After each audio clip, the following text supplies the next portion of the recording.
La civilisation ne va pas s'écrouler. On ne pourra pas néanmoins s'échapper de tout ce qui va nous arriver, même par le bon chemin ou non. Nous devons quand même atteindre ce but que la nature a dessiné pour nous. C'est soit appelé par le chemin de souffrance ou la lumière ou le chemin de la lumière. Pour arriver à cette force supérieure qui nous permettra de nous corriger. Une question.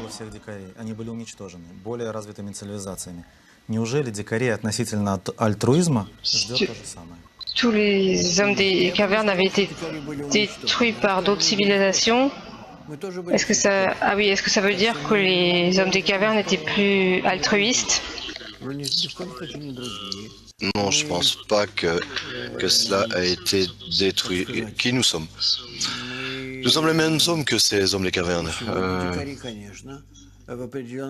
Même aujourd'hui, nous restons comme des hommes des cavernes dans un certain sens du mot. On se relie exactement de la même manière à la famille, même quand on voit les gouvernements, etc., le comportement des humains, on ne peut pas dire vraiment que nous soyons des gens vraiment intelligents. À partir du moment où ne pouvons programmer ou prévoir ce par quoi on va passer, on nous a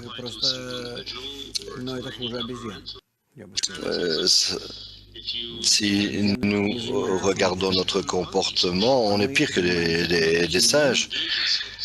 Les singes ne s'engagent pas dans l'autodestruction, mais nous nous engageons dans une autodestruction claire.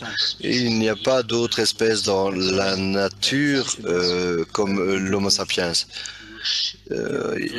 C'est l'Homo sapiens qui qui se dirige vers la destruction.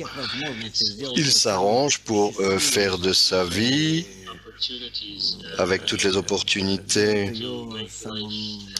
pour que la vie soit heureuse. Nous rendons nos vies si horribles, misérables, cela s'accélère et nous amène à des doutes et des anxiétés, des craintes et qui vont nous mener à la destruction. Et cela n'existe nulle part d'autre que dans la nature.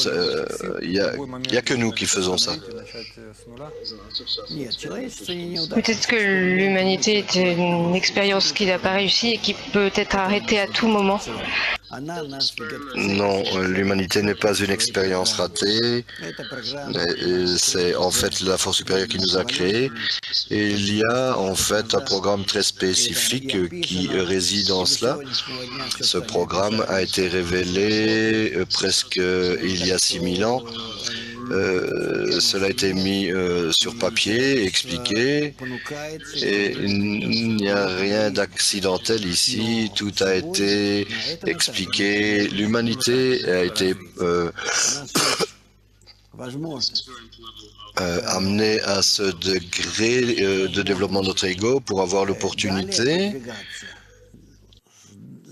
de se développer à partir de là, et certainement à partir de la fin du XXe siècle, comme je l'ai dit, pour continuer consciemment en adoucissant notre chemin, en raccourcissant le temps, en rendant notre chemin plus sûr, plus court, mais que ce soit plus heureux, cela dépend de nous, mais quand même, soit par les souffrances, comme avec les petits-enfants qui ont été obligés à étudier, et là, pour cela, il a été puni, et tout ce qu'il voulait faire, malgré tout ce qu'il veut faire, il doit quand même finir l'école. Et soit il le fait avec la compréhension que cela est inévitable et qu'il doit quand même le faire, et qu'il pourrait quand même le faire sans toutes ces souffrances. Moi, je n'étais pas un très bon enfant. Je n'aimais pas étudier, je n'aimais pas l'école, je n'aimais pas faire les devoirs à la maison.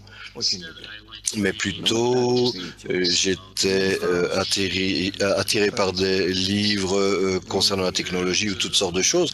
Mais mes parents m'ont puni vraiment souvent. C'est pas simple. C'est pas simple de se convaincre soi-même que plutôt que d'utiliser notre propre tête, il faut prendre l'opinion du supérieur ou du plus âgé et de soumettre ton opinion à la sienne. Je ne pouvais y arriver. Ma mère, qui est toujours vivante, elle a essayé vraiment très fortement que je sois un bon étudiant et je ne voulais vraiment pas le faire. Donc, tu vois ce que ça a donné de moi à la fin.